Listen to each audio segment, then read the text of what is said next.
बिस्मिल्लाहिर्रहमानिर्रहीम। अस्सलामुअलैकुम स्टूडेंट्स, हम BSN 4th सेमेस्टर के सब्जेक्ट डेवलपमेंटल साइकोलॉजी पढ़ रहे हैं। डेवलपमेंटल साइकोलॉजी में हमने यूनिट 13 मोटिवेशन स्टार्ट किया हुआ है। इसके 2 पार्ट्स हमने पढ़ लिए जो कि हमारे चैनल के प्लेलिस्ट में मौजूद है। और आज का जो हमारा वीडियो लेक्चर है ये इसके 3rd पार्ट पे है, ये इसका लास्ट पार्ट है। इसके साथ ये यूनिट कंप्लीट हो जाएगी।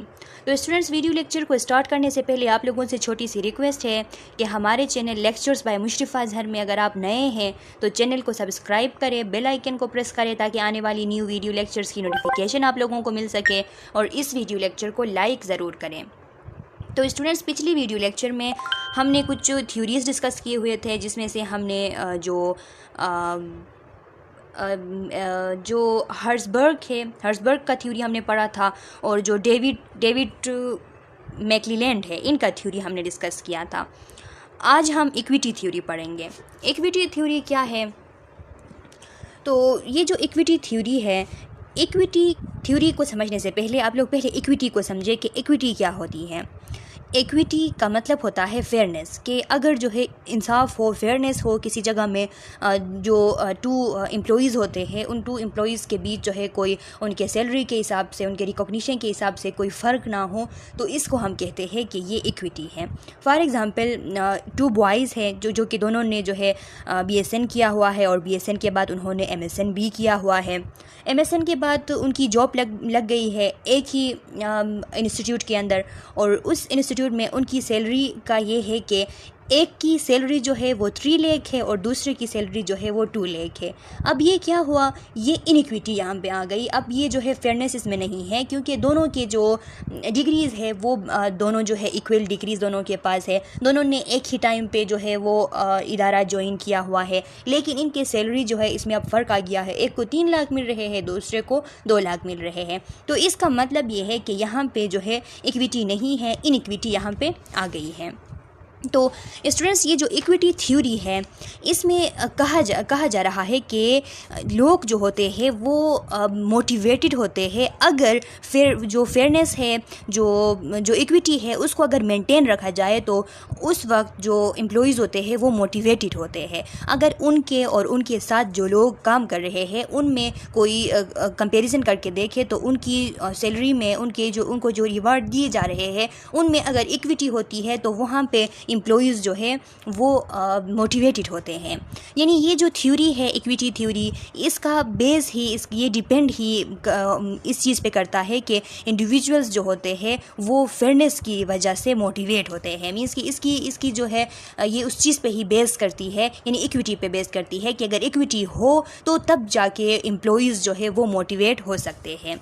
अगर इनइक्विटी हो जाए, मतलब कि अगर इसमें जैसे कि मैंने आप लोगों को बताया कि यहाँ पे ये जो लोग थे कि एक की 3 लाख सैलरी थी और दूसरे की जो है वो 2 लाख सैलरी थी। तो अब जो 3 लाख वाला है वो क्या करेगा? वो कंपेयर करेगा अपनी जो सैलरी है उसको 2 लाख वाले से, और वो अपनी डिग्री देखेगा और उसकी डिग्री देखेगा कि दोनों सेम डिग्री है, दोनों एक ही किस्म के काम कर रहे हैं, दोनों की ड्यूटी भी सेम है, लेकिन उसको जो है कम मिल रहे हैं और मुझे ज़्यादा मिल रहे हैं। यानी सैलरी में फ़र्क है, मुझे 3 लाख मिल रहे हैं और दूसरे बंदे को 2 लाख मिल रहे हैं। तो वो इस पे जो है गिल्टी फील करेगा वो बंदा कि यानी मुझे क्यों इस तरह ज़्यादा मिल रहे हैं, तो उसको गिल्टी फील होगी। और जो 2 लाख ले रहा है वो बंदा क्या करेगा? वो कंपेयर करेगा अपनी सैलरी को उस 3 लाख वाले से, और उसके जहन में ये जो है ये पैदा होगी कि ये सोच पैदा होगी कि मेरा जो सैलरी है वो इतना कम है, इसका 1 लाख जो है उनसे ज़्यादा है, हमारी ड्यूटी भी सेम है, हमारी डिग्रीज़ भी सेम है। तो वो जो है डीमोटिवेशन में चला जाएगा, वो डिस्करेज हो जाएगा। तो इसको कहते हैं इक्विटी थ्योरी। अब इक्विटी थ्योरी के 2 मेन एजम्पशंस हैं। उसमें से फर्स्ट एजम्पशन है कि जो इंडिविजुअल्स होते हैं वो क्या करते हैं? वो कंट्रीब्यूशन करते हैं। कंट्रीब्यूशन को इनपुट कहा गया है इस इक्विटी थ्योरी में, कि वो इनपुट देते हैं और वो जो है रिवर्ट भी एक्सपेक्ट करते हैं, और रिवर्ट को यहाँ पे आउटपुट बयान किया गया है। मतलब कि एक बंदा जो है वो कंट्रीब्यूशन करता है, मींस के वो अपनी एनर्जी ज़ाया करता है, वो काम करता है, वो अपना वक्त देता है, तो ये चीज़ इनपुट हो गए। और उसके वसीले में, उसके बदले में वो जो है रिवर्ट चाहता है कि इसका कोई रिवर्ट मिले, यानी कोई सैलरी मिले या जो है रिकॉग्निशन मिले, जो भी हो। तो जो रिवर्ट मिलती है उसको आउटपुट कहा गया है। ये इसका फर्स्ट एजम्पशन है कि इंडिविजुअल्स जो होते हैं वो कंट्रीब्यूशन करते हैं, मींस के इनपुट दे देते हैं, और वो वो इसके रिज़ल्ट में एक्सपेक्ट करते हैं कि उनको रिवर्ट मिले यानी आउटपुट मिल जाए। दूसरा एजम्पशन इसका ये है कि ये जो इंडिविजुअल्स होते हैं वो एनालाइज करते हैं कि ये जो एक्सचेंज हो रही है कि वो इनपुट दे रहे हैं और उनको आउटपुट मिल रहा है, तो ये उनके लिए सेटिस्फैक्ट्री है या नहीं, यानी ये उसको सेटिस्फाई करती है या नहीं। मतलब कि वो कंपेयर करते हैं कि जितना मैं इनपुट दे रहा हूँ उतना मुझे आउटपुट मिल रहा है या नहीं, और मैं जितना इनपुट दे रहा हूँ उतना दूसरे लोग इनपुट दे रहे हैं या नहीं, और मैं जितना इनपुट दे रहा हूँ मेरे इनपुट पे मुझे जितना आउटपुट मिल रहा है वो दूसरों के इनपुट पे उनको भी उतना आउटपुट मिल रहा है या नहीं, मुझसे ज़्यादा है या कम है। तो ये चीज़ें कंपैरिजन जो है वो करेगा। तो ये इस थ्योरी का दूसरा एजम्पशन है। तो ये दो एजम्पशन आपने याद रखने हैं। पहला ये कि एक इंडिविजुअल जो है वो कंट्रीब्यूशन करेगा, इनपुट देगा और उसके रिजल्ट में वो एक्सपेक्ट करेगा कि मुझे रिवर्ट यानी आउटपुट मिले। दूसरा ये कि उसे जो आउटपुट मिल रहा है, जो इनपुट वो दे रहा है, उसको वो कंपेयर करेगा दूसरों से। तो ये इसके 2 एजम्पशंस हैं। इसके अलावा ये मतलब कि ये जितना भी जो हमारे साथ थ्योरी है इक्विटी थ्योरी, तो इसके लिए आप जो है इक्विटी को समझें, और इक्विटी को समझ के आप लोग जो है एमसीक्यूज़ के लिए ये बात ज़रूर याद रखें कि एमसीक्यूज़ में आपसे पूछा जा सकता है कि इक्विटी थ्योरी किस चीज़ पे बेस करती है, तो आपको पता होने चाहिए कि इक्विटी पे बेस करती है। और अगर आपसे पूछा गया कि इसके कितने एजम्पशंस है, तो इसके 2 एजम्पशंस है, ये चीज़ आप याद रखें। अब देखते हैं स्लाइड्स में क्या लिखा है equity theory is based on the idea that individuals are motivated by fairness. Equity theory जो है वो इस बेसिस पे बनी है, इस आइडिया के बेसिस पे बनी है कि जो इंडिविजुअल्स होते हैं वो फेयरनेस की वजह से मोटिवेटेड होते हैं। फेयरनेस जब होती है, इक्विटी जब होती है, तो वो मोटिवेट हो जाते हैं। जोहन स्केची अतमास, ये जो जोहन स्टेकी जो आदम्स है, इन्होंने ये थ्योरी सजेस्ट किया हुआ था। तो ये भी आप याद रखें, एमसीक्यूज़ के लिए पूछा जा सकता है कि इक्विटी थ्योरी किस शख्स ने सजेस्ट किया था। तो ये जोहन स्टेसी जो आदम्स है, ये इनका नाम था। इन्होंने सजेस्ट किया था कि that higher an individual's perception of equity the more motivated they will be and vice versa. मतलब कि अगर एक इंडिविजुअल जो है उसकी परसेप्शन इक्विटी की हाई है, यानी वो हायर लेवल पे इक्विटी को परसेप्ट करता है, परसीव करता है, तो उतने हाई लेवल पे वो मोटिवेट होगा। और अगर वो इक्विटी उसको नहीं मिलती है, इक्विटी वो जो हाई लेवल पे परसीव नहीं करता है, उतना ही वो डीमोटिवेटेड होगा। If someone perceive an unfair environment, अगर एक बंदे को अनफेयर इन्वायरमेंट मिल गई, दे विल बी डीमोटिवेटेड, तो वो क्या होंगे, डीमोटिवेटेड होंगे, वो मोटिवेशन में चले जाएंगे। अब यहाँ पे एक डायग्राम के थ्रू इन्होंने समझाया हुआ है आदम्स इक्विटी थ्योरी डायग्राम। लिखा है balance calibrated and मेयर्ड against comparable references in the market places, यानी ये बैलेंस की गई है कि इनपुट और आउटपुट में एक मार्केट प्लेस में जो है इनकी कंपेयर की गई है। तो इनपुट में देखें what I put into my job, मैं अपने जॉब में क्या डाल रहा हूँ, अपना टाइम डाल रहा हूँ, अपने एफर्ट्स डाल रहा हूँ, अपनी एबिलिटी में डाल रहा हूँ, मैं लॉयल हूँ अपने जॉब के साथ, मैं टॉलरेंस यानी मैं बर्दाश्त कर रहा हूँ, मैं ख़ुद को फ्लेक्सिबल ले रहा हूँ, यानी जॉब को अपनी जो ज़रूरियात है, अपनी जो लेजर्स टाइम वगैरह है, उनको मैं फ्लेक्सिबल ले के अपने जॉब के साथ स्टिफ हूँ। इसके अलावा मैं इंटीग्रिटी कायम करता हूँ अपने जॉब में, मैं कमिटमेंट मीन्स कि मैं साबित कदम हूँ अपने जॉब में, मैं रिलेबिलिटी से काम करता हूँ अपने जॉब में, मैं रिलेबिलिटी मीन्स कि मैं एतमाद से, मुझ पे एतमाद में मतलब ये कि मैं एतमाद शो करता हूँ, हर्ट और सोल में अपने दिल से और अपनी रूह दोनों से काम करता हूँ, और मैं पर्सनल सेक्रीफाइस भी करता हूँ, यानी मेरी जो पर्सनल चीज़ें हैं, मेरी फैमिली वगैरह, वो जो है इससे सेक्रीफाइस भी होती है, मैं उनको छोड़ के ये काम जो है जॉब को जो है वो ज़्यादा मैं अहमियत देता हूँ। तो ये चीज़ें इनपुट हो गए। अब ये एक्सपेक्ट क्या करेगा, अगर इनपुट दे रहा है तो ये एक्सपेक्ट भी करेगा, क्या एक्सपेक्ट करेगा, आउटपुट एक्सपेक्ट करेगा। आउटपुट में क्या क्या, what I get from my job, मुझे अपनी जॉब से क्या मिल रहा है, तो जॉब से मुझे पेमेंट हो रही है, मुझे कोई बोनस मिल रहा है या नहीं, मुझे कोई पर्क्स वगैरह मिल रहे हैं या नहीं। पर्क्स जो है कुछ समथिंग एक्स्ट्रा जो होते हैं, सैलरी से एक्स्ट्रा जो कुछ होते हैं उनको पर्क्स कहा जाता है, तो वो मिल रहे हैं या नहीं, मुझे कोई बेनिफिट्स मिल रहे हैं या नहीं, कोई फ़ायदा है या नहीं, मेरी सिक्योरिटी में है या नहीं, मेरी जॉब सिक्योर है या नहीं, मुझे रिकॉग्निशन मिल रही है या नहीं जॉब में, इंटरेस्ट मुझ में कोई दे रहा है या नहीं, डेवलपमेंट मेरी हो रही है या नहीं, मेरी रिपुटेशन यानी मेरी रिस्पेक्ट जो है वो कितनी है, मेरी कोई प्रेस मीन्स के तारीफ़ कर रहा है या नहीं, मेरी कोई रिस्पॉन्सिबिलिटी है या नहीं, यानी ख़ास रिस्पॉन्सिबिलिटीज़ जो एक बंदा चाहता है कि उसके जॉब में उसके हो, मेरी कोई इन्जॉयमेंट जो है वो है या नहीं। तो ये चीज़ें ये एक्सपेक्ट करता है एक बंदा। जो जितने भी इनपुट्स हमने पढ़े, अगर एक बंदा इतने सारे इनपुट्स डालता है अपने जॉब में तो वो इतने सारे आउटपुट्स भी जो है सीख करता है, तलाश करता है अपनी जॉब में, एक्सपेक्ट करता है। People become demotivated and reduce input or seek change or improvement whenever they feel their input are not being fairly rewarded by output। ये बंदा जब सोचता है तो इसके सोचने के बाद जब ये रिज़ल्ट पे पहुंचता है तो अगर ये जितना इनपुट दे रहा है उसके रिज़ल्ट में उसको उतना ही आउटपुट मिलता है, उसको रिवार्ड मिलती है तो ठीक है, वो जो है मोटिवेटेड होगा और अपना काम जो है जारी रखेगा। लेकिन अगर उसके साथ फेयरनेस नहीं हो रही है, वो जितना इनपुट दे रहा है उतना आउटपुट उसको नहीं मिल रहा, तो फिर वो क्या होगा, तो फिर वो जो है इस पे प्लेजर फील नहीं करेगा और वो जो है इस अपने परफॉर्मेंस भी उसके सही नहीं होंगे। Fairness is based on perceived market norms. और फेयरनेस कब होगी एक मार्केट प्लेस में, कहाँ चाहे वो जहाँ भी हो, वहाँ पे जो मार्केट प्लेस है उसके उसूल के मुताबिक कि उसके उसूल कैसी है। अगर वहाँ के उसूल जो है वो इक्विटी वाले उसूल है तो वहाँ पे फेयरनेस, वहाँ पे इक्विटी होगी। अगर उसके उसूल सही नहीं है तो वहाँ पे फेयरनेस नहीं होगी। तो स्टूडेंट्स, ये था हमारे साथ इक्विटी थ्योरी। अब है एक्सपेक्टेंसी थ्योरी। एक्सपेक्टेंसी थ्योरी का क्या मतलब है, तो लिखा है expectancy theory of motivation proposes an individual will behave or act in certain way because they are motivated to select a specific behavior over other behavior due to what they expect the result of that selected behavior will be। अब expectancy theory के बारे में लिखा है कि expectancy theory जो है motivation की, ये बताती है कि एक इंडिविजुअल जो है वो इस तरीके से, एक सर्टेन तरीके से, एक ख़ास तरीके से बिहेव करता है। क्यों बिहेव करता है? क्योंकि वो इस ख़ास बिहेवियर के लिए मोटिवेटेड होते हैं, क्योंकि वो इस ख़ास बिहेवियर के रिज़ल्ट में कोई चीज़ एक्सपेक्ट करते हैं कि अगर मैं ये ख़ास बिहेवियर अपनाऊंगा तो आगे जाके मुझे कोई ख़ास जो है चीज़ मिलेगी। तो उन्होंने जो गोल अपने लिए बनाया है, जो वो एक्सपेक्ट कर रहे हैं, तो उस एक्सपेक्टेशन के लिए वो एक ख़ास बिहेवियर जो है वो अचीव करके उस ख़ास बिहेवियर के तरीके से वो एक्ट करते हैं, उस तरीके से चलते हैं। तो इसको कहा जाता है एक्सपेक्टेंसी थ्योरी, कि हम जो भी काम करते हैं तो उसका रीज़न ये होता है कि हमारे सामने हम कोई चीज़ जो है वो एक्सपेक्ट करते हैं।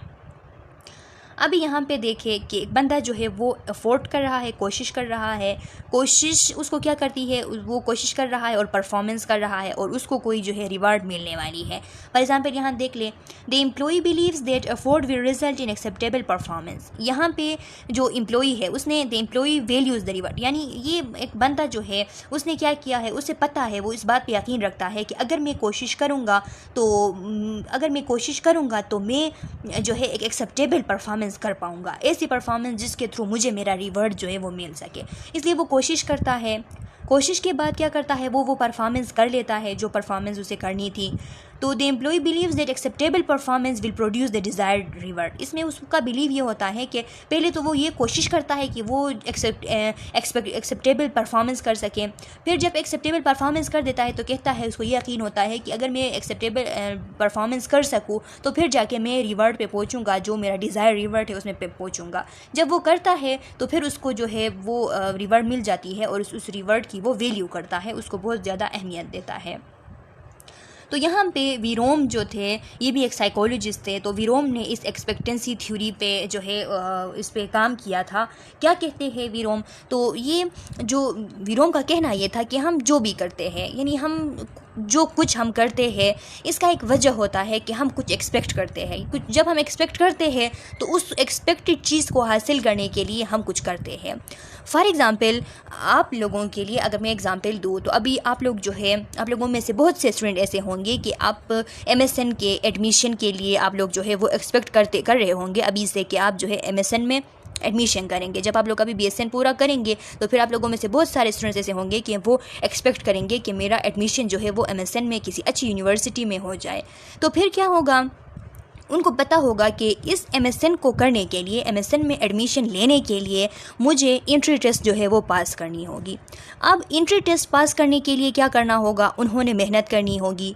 तो ये जो उनकी एक्सपेक्टेशन है कि एडमिशन इन MSN, जो कि उनकी एक्सपेक्टेशन है, वो एक्सपेक्ट कर रहे हैं कि मेरा MSN में एडमिशन होगा, तो ये बात उनको मोटिवेट करेगी कि वो इस टेस्ट के लिए प्रिपरेशन करेंगे। इस टेस्ट के लिए वो ख़ुद को प्रिपेयर करेंगे और प्रिपेयर करने के बाद वो जाके जो है टेस्ट में बैठेंगे और टेस्ट उनसे पास होगा। अब इसमें एक बात ये है कि आपकी इंटरेस्ट कितनी है। जितनी आपकी इंटरेस्ट जो है वो मजबूत होगी MSN में एडमिशन के लिए, जितना ज़्यादा आप इंटरेस्ट देंगे उतना ज़्यादा आप मेहनत करेंगे और उतने अच्छे नंबर से आप इस टेस्ट को पास कर पाएंगे। तो यही जो है एक्सपेक्टेंसी थ्योरी वीरोम ने जो बात की थी उसका निचोड़ है कि जितना ज़्यादा आपकी अट्रैक्शन होगी आउटकम के लिए, उतना ज़्यादा आप हार्ड वर्क करेंगे और उतना अच्छा पोजीशन आप लेंगे। तो लिखा है, Virom's expectancy theory assumes that behavior result from conscious choices among alternatives whose purpose is to maximize pleasure and minimize pain। जो हमारा एक्सपेक्टेंसी थ्योरी होता है ये इस बात पे जोर देता है, इस बात को एज्यूम करता है कि जो हमारा बिहेवियर होता है वो हमारी एक कॉन्शियस चॉइस के बेस पे होता है। हम पहले अपने लिए कोई गोल कॉन्शियसली हम चॉइस करते हैं, मुख्तलिफ़ किस्म के गोल्स होते हैं, उनमें से हम कोई एक जो है वो चॉइस करते हैं। चॉइस करने के बाद हमारा पर्पस क्या होता है कि हमें उससे खुशी हासिल हो और जो पेन है वो मिनिमाइज़ हो।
अच्छा स्टूडेंट्स, तो यहाँ पे मिनिमाइज पेन का मतलब ये है कि हम जिस चीज़ को चाहते हैं वो ले लें और खुश हो जाएं, और जो जिसके लिए हम जो है हम दुख महसूस कर रहे थे वो मिनिमाइज़ हो, वो कम हो।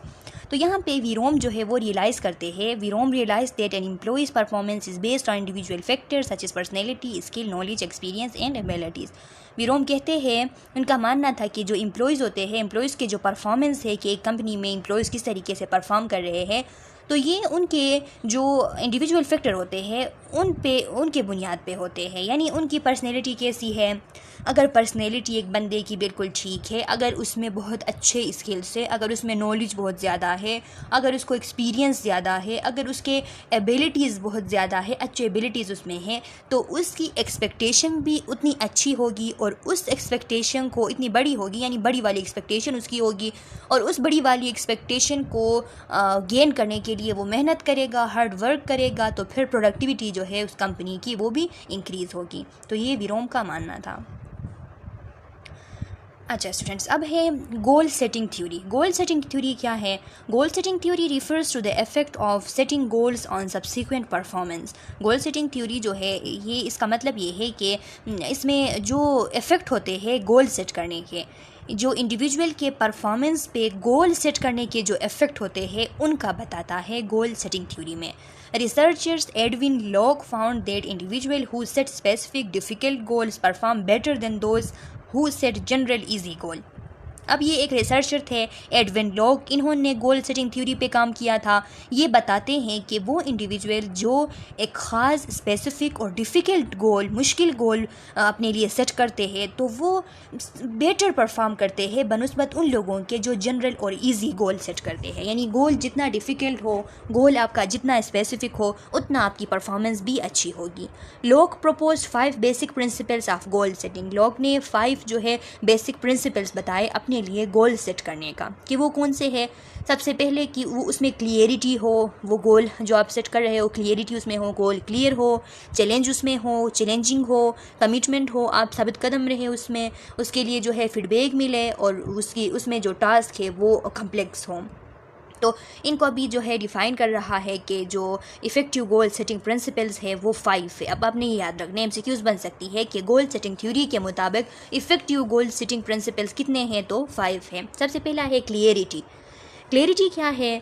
ए clear measurable goal is more achievable than one that is poorly defined. अगर गोल क्लियर हो, मेयरेबल हो, तो वो मोर अचीवेबल होता है, उसको अचीव करना उतना ही आसान होता है बनस्बत एक पुअरली डिफाइंड गोल के। अगर गोल सही तरीके से पुअरली डिफाइंड है, सही तरीके से आपको आपके गोल का पता ही नहीं है, तो आप उसको अचीव भी नहीं कर सकते। In other word be specific, और दूसरे लफ्ज़ों में क्या होना है, स्पेसिफिक रहनी है। The most effective goals have a specific time line for completion. अगर मोस्ट इफेक्टिव गोल होगा, बहुत इफेक्टिव गोल होगा, तो उसके लिए एक स्पेसिफिक टाइमलाइन भी होगी कंप्लीट करने के लिए। यानी ऐसा नहीं है कि जब चाहो कंप्लीट कर सको, उसके लिए ख़ास टाइम होगा, उस टाइम के अंदर अंदर आपने वो कंप्लीट करनी होगी। तो उसके अलावा चैलेंज उसमें हो, the goal must have a decent level. Goal जो है उसका डिसेंट लेवल भी हो, मींस कि उसमें मुश्किलात भी हो, डिसेंट लेवल ऑफ डिफ़िकल्टी भी हो, यानी एक लेवल ऑफ जो है वो डिफ़िकल्टी भी उसमें होना ज़रूरी है। क्यों?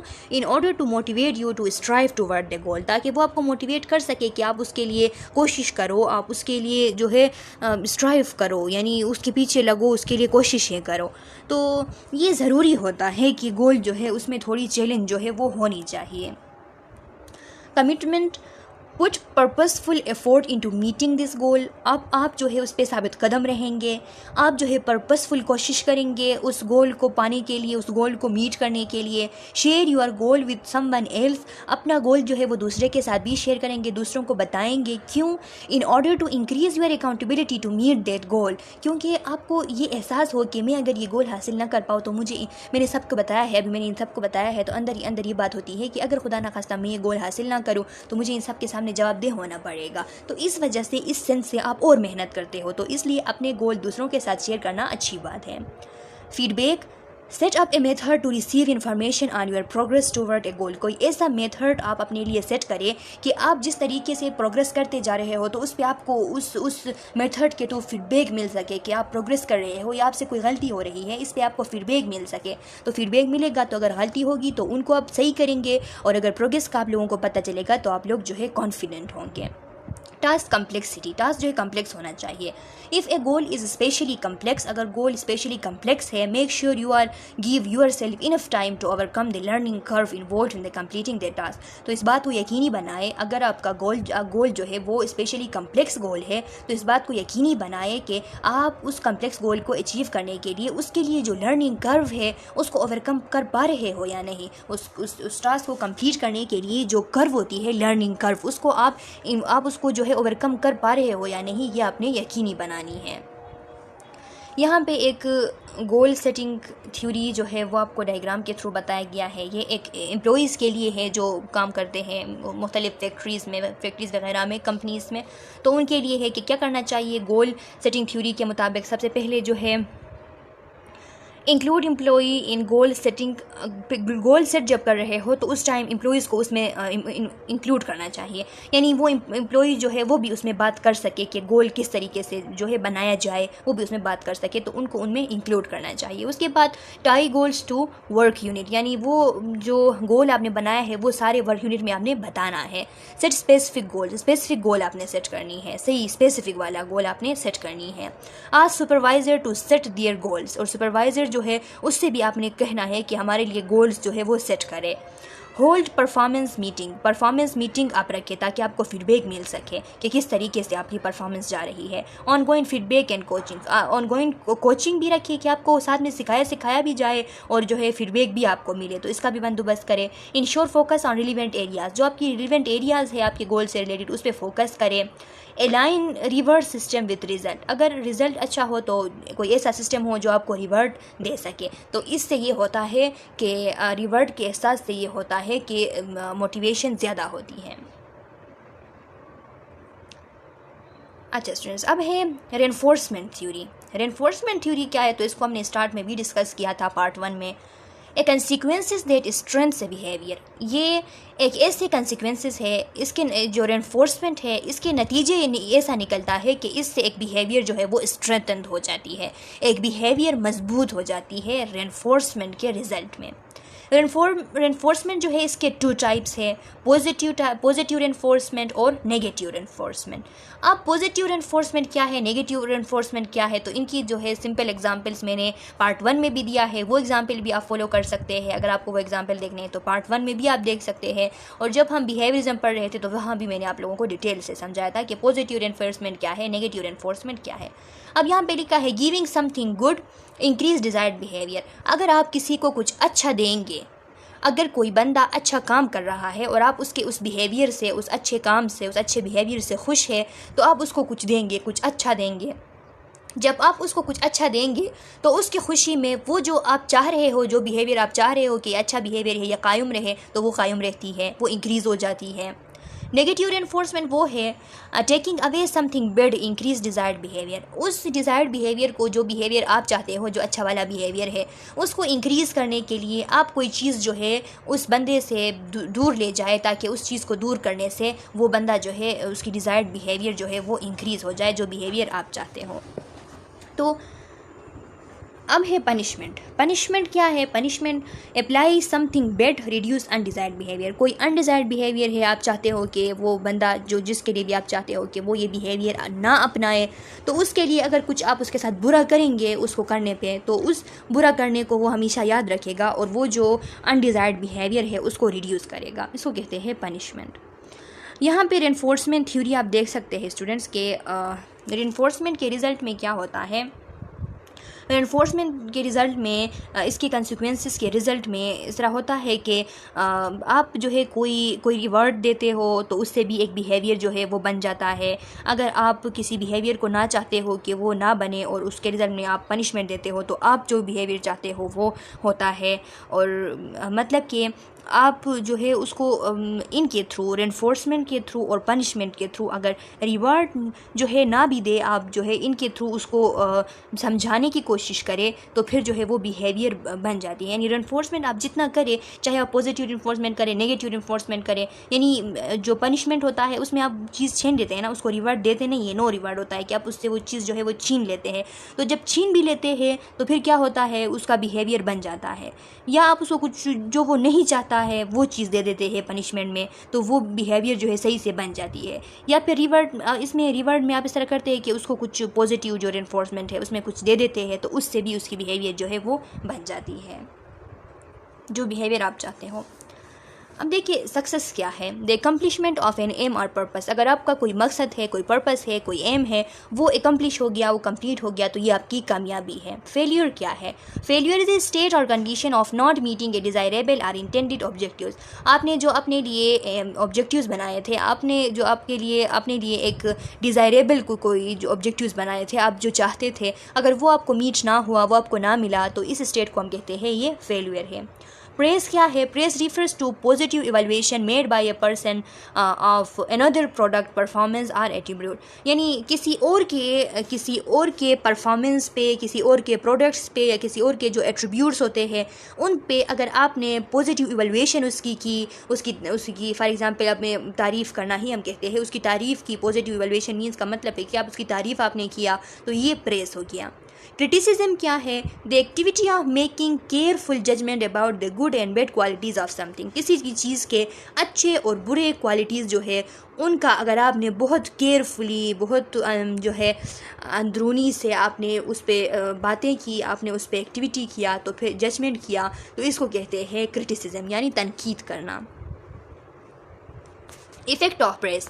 प्रेस के क्या इफ़ेक्ट होते हैं, यानी किसी की अगर तारीफ़ की जाए उसके काम पे तो उसके क्या इफ़ेक्ट होते हैं? इससे वो बंदा मोटिवेट हो जाता है, मोटिवेशन उसकी होती है, उसकी कोग्निटिवली उसकी जहन जो है वो उसकी इन्फ्लुएंस हो जाती है, यानी जहनियत उसकी जो है और तेज़ हो जाती है। पॉजिटिव इमोशनल इफ़ेक्ट्स, उसके जो है पॉजिटिव इमोशनल इफ़ेक्ट्स पैदा होते हैं। वो कंस्ट्रक्टिव सेल्फ परसेप्शन, ख़ुद के लिए जो परसेप्शन है वो अच्छे तरीके से पॉजिटिवली बना देता है। स्ट्रॉन्ग इंटरपर्सनल रिलेशन, आप किसी की तारीफ़ करते हो तो आपके और उसमें स्ट्रॉन्ग इंटरपर्सनल रिलेशन बन जाता है। और डिक्रीज़ इंट्रांसिक मोटिवेशन, उसकी जो इंट्रांसिक मोटिवेशन है वो डिक्रीज़ होती है। अब ये इंट्रांसिक मोटिवेशन क्या होती है और एक्सट्रांसिक मोटिवेशन क्या होती है? तो स्टूडेंट्स, इंट्रांसिक मोटिवेशन मतलब कि अगर किसी ने, आप में से किसी ने ये डिसाइड किया कि आपने आइसक्रीम खानी है, तो इसका क्या मतलब है कि आप जो है ये जो आइसक्रीम खाने का मोटिवेशन है ना, कि आप जो मोटिवेट हो रहे हैं कि आपने आइसक्रीम खानी है, तो इसके पीछे जो मोटिवेशन है वो ये है कि आप जो है आइसक्रीम खाने का जो प्लेजर होता है उसको एंजॉय करें। आइसक्रीम खाने के प्लेजर को, आइसक्रीम खाने की खुशी को एंजॉय करने के लिए आपने सोचा कि आपको आइसक्रीम खानी है। तो ये जो आइसक्रीम के प्लेजर को एंजॉय करने की जो मोटिवेशन थी, इसको हम कहते हैं कि ये इंट्रांसिक मोटिवेशन है। मतलब कि आप किसी एक्सटर्नल रिवार्ड के लिए नहीं कर रहे हो, इंटरनली अपने सेटिस्फेक्शन के लिए कर रहे हो, ख़ुद को खुश करने के लिए ये काम कर रहे हो, तो इसको कहते हैं इंट्रांसिक मोटिवेशन। कि आपके अंदरूनी, आपकी इंटरनली आपकी को जो है प्लेजर देने के लिए अगर आप कोई काम करें तो इस चीज़ को कहते हैं इंट्रांसिक मोटिवेशन। और एक्सट्रांसिक मोटिवेशन ये कि फॉर एग्जांपल एक बंदा जो है वो जॉब कर रहा है और इस जॉब को करने की वजह से उसको सैलरी मिल रही है, तो ये जो उसको सैलरी मिलने की जो उसकी डिज़ायर है, जो उसकी मोटिवेशन है कि उसको सैलरी मिलेगी और इस वजह से वो जॉब करता है, तो इस मोटिवेशन को कहते हैं कि ये जो है एक्सटर्नल रिवार्ड के लिए एक मोटिवेशन होता है। यानी एक्सटर्नल रिवार्ड के लिए वो ये काम करता है, वो ये जॉब करता है कि एक्सटर्नली किसी दूसरों से उसको सैलरी मिलती है, तो इसको हम कहते हैं एक्सट्रांसिक मोटिवेशन। तो यहाँ पर जब प्रेस होती है, जब जो है तारीफ़ होती है, तो फिर वो इंट्रांसिक मोटिवेशन उसकी कम होती है। यानी वो इंट्रांसिक के लिए, ख़ुद को खुश करने के लिए जो है इतना नहीं सोचता, जितना वो दोबारा से वो सब काम करने लगता है जिससे उसको बाहर से खुशी मिले, बाहर से उसको तारीफ़ मिले, बाहर से उसको प्रेस मिले। तो इसलिए कह रहा है कि इंट्रांसिक मोटिवेशन उसकी डिक्रीज़ होती है। इफ़ेक्ट ऑफ क्रिटिसिज्म, अगर किसी के काम पे तनकीद किया जाए तो उसका क्या इफ़ेक्ट होता है? अटैचमेंट स्टाइल, वो जो है इस तरह बन जाता है कि उस चीज़ के साथ ख़ुद को अटैच कर लेता है, उस क्रिटिसिज्म के साथ, वो उसको फिर भूल नहीं पाता। शेम कम्प्लेक्स, उसको बहुत ज़्यादा शेम होती है उस चीज़ पे। डेवलपमेंट ऑफ रोंग आइडेंटिटी, उसकी ख़ुद के नज़रों में ख़ुद की जो है रोंग आइडेंटिटी पैदा होती है। लॉस ऑफ सेल्फ कॉन्फिडेंस को वो लॉस करता है। डेवलपमेंट ऑफ इमोशनल वूंड, उसके जो है इमोशनली वो ज़ख्मी हो जाता है, इमोशनली ज़ख्म मिलते हैं उसको और वो बहुत ज़्यादा ओवर सेंसिटिव हो जाता है। तो इसलिए किसी को तनकीद का निशाना नहीं बनाना चाहिए कभी भी। एप्लीकेशन ऑफ मोटिवेशन प्रिंसिपल्स, आप मोटिवेशन प्रिंसिपल्स की एप्लीकेशन, आप किस तरीके से ख़ुद को मोटिवेट कर सकते हैं? तो लिखा है all learning must have a purpose, आप जो भी सीख रहे हो उसका कोई ना कोई मकसद ज़रूर होना चाहिए। आप अपने लिए मकसद जो है ज़रूर वो आपने गोल सेट ज़रूर करनी है। Student need the skills and knowledge necessary to complete their work and achieve their goals, students को चाहिए कि वो अपने स्किल्स और अपने जो नॉलेज है वो नेसेसरीली कंप्लीट करे, ज़रूरी तौर पर वो कंप्लीट करे ताकि वो अपने गोल को हासिल कर सके। स्पेसिफिक डायरेक्शंस एम्पावर स्टूडेंट, जो स्पेसिफिक डायरेक्शंस अगर स्टूडेंट्स को दी जाए तो स्टूडेंट को उससे पावर मिलती है, स्टूडेंट्स को जो है वो स्ट्रॉन्ग हो जाते हैं, उनकी जो सोच होती है वो भी स्ट्रॉन्ग हो जाती है। Students want to have fun while they work, students के लिए फ़न भी होना चाहिए अगर वो काम कर रहे हो, तो इससे उनको खुशी मिलती है, उनकी जो है इंटरनली वो खुश होते हैं इस वजह से। और फिर activities that involve higher order thinking skill, students के सामने ऐसे एक्टिविटीज़ रखने चाहिए जिनके लिए हाई ऑर्डर थिंकिंग की ज़रूरत हो, हाई ऑर्डर थिंकिंग स्किल्स की ज़रूरत हो, तो इससे उनकी मेंटलिटी जो है वो सही तरीके की बन जाती है, वो हाई अचीवर्स बन जाते हैं। Curiosity is important component of motivation, curiosity जो है वो इम्पॉर्टेंट कंपोनेंट है मोटिवेशन की, यानी आपका जस्तजू करना, आप किसी काम के लिए जस्तजू किया करें। A blend of praise and encouragement is effective in building self reliance, एक जो है छोटी सी तारीफ़ भी, एक छोटी सी इंकरेजमेंट भी ये इफ़ेक्टिव होती है कि एक बंदे में सेल्फ रिलियंस पैदा करती है। अगर आप एक एज ए टीचर अपने स्टूडेंट की तारीफ़ करते हैं, अपने स्टूडेंट को इंकरेज करते हैं, तो उनकी सेल्फ रिलियंस, उनको ख़ुद पे एतमाद होता है और उनकी सेल्फ कॉन्फिडेंस बन जाती है और वो कामयाब होते हैं फिर आगे जाके। इसीलिए जितने भी टीचर्स हैं उनको चाहिए कि अपने स्टूडेंट्स की तारीफ़ किया करें, इनको इंकरेज किया करें।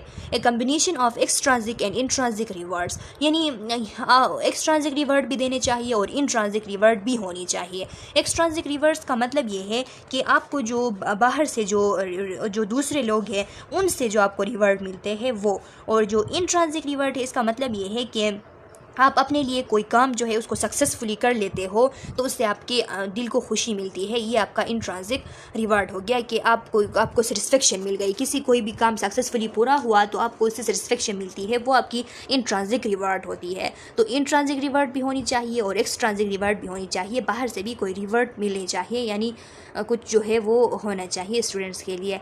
Involve student in collaborative activities, जो कोलैबोरेटिव एक्टिविटीज़ होते हैं, साथ मिल के जो एक्टिविटीज़ होते हैं, ग्रुप एक्टिविटीज़ होते हैं, स्टूडेंट्स को वहाँ पे इन्वॉल्व करना चाहिए। Students tend to work harder when they believe that their teachers likes them. अगर कोई स्टूडेंट जो है वो ये यकीन कर ले कि उसका टीचर जो है वो उसको पसंद करता है या पसंद करती है, तो इस पे वो स्टूडेंट जो है और हार्ड वर्क करते हैं। आप लोगों को ये एक्सपीरियंस हुई होगी आप बचपन में या फिर अभी भी एज ए स्टूडेंट के जिस सब्जेक्ट का टीचर जो है वो आपको इनकरेज करता है, वो आपको पसंद करता है, आपको जो है आपसे कहता है कि ये काम जो है ये कर सकता है, ये काबिल स्टूडेंट है, इस तरह अगर आपकी तारीफ़ होती है, आप इनकरेज होते हैं, तो आपको ऐसा लगता है कि मेरा ये जो टीचर है ये मुझे पसंद करता है क्योंकि मैं काबिल हूँ, इस काबिल होने की वजह से, तो आप मज़ीद जो है हार्ड वर्क करते हो। तो यही यहाँ पे बता रहा है। अब क्या है, रिमेंबर, ये कुछ मोटिवेशनल वर्ड्स यहाँ पे दिए गए हैं कि 6 इम्पोर्टेंट वर्ड्स आर, कुछ 6 अल्फाज जो है इम्पोर्टेंस वो क्या है। I admit I made a mistake, मैं जो है इस चीज़ पे एडमिट हुआ हूँ तो मुझसे कोई मिस्टेक हो सकती है, ये इतनी बड़ी बात नहीं है, मिस्टेक हो जाती है। तो कोई मिस्टेक अगर हो गई तो उस पर जो है डीमोटिवेटेड नहीं होना है, उसको ठीक करने की कोशिश करना है, दोबारा ये मिस्टेक नहीं करने की कोशिश करनी है। 5 important words are, you did a good job, आप जो है गुड जॉब कर सकते हो, यानी मैं अगर अपने ले लूँ तो मैं एक गुड जॉब जो है वो कर सकता हूँ। तो ये चीज़ें जो है आपने याद रखनी है। 4 important words, what is your opinion, आपकी राय क्या है, यानी अपनी राय जो है वो देना, अपने लिए ख़ुद गोल जो है वो बनाना, ये बहुत ज़रूरी होता है। 3 important words are, let's work together, और ग्रुप में काम करना, कोलैबोरेटिवली काम करना, ये भी बहुत ज़रूरी होता है। The most important words are, most important words क्या है, थैंक यू कहना किसी को, ये भी बहुत ज़्यादा इंपॉर्टेंट वर्ड है। Single most important word is we, यानी सिंगल मोस्ट इंपॉर्टेंट वर्ड जो है वो वी है कि हम एक साथ अगर मिल के कोई काम करेंगे तो उसमें बरकत होगी, उसमें कामयाबी होगी। तो स्टूडेंट्स, ये यूनिट आप लोगों का कंप्लीट हो चुका। अगर आप लोगों का कोई क्वेश्चन है, आपको किसी एरिया पे कन्फ्यूजन है, तो कमेंट सेक्शन में अपना क्वेश्चन डाल लें। मैं नेक्स्ट वीडियो लेक्चर में आप लोगों के क्वेश्चन का आंसर करूँगी जब हम न्यू यूनिट स्टार्ट करेंगे। तब तक के लिए अल्लाह हाफिज़।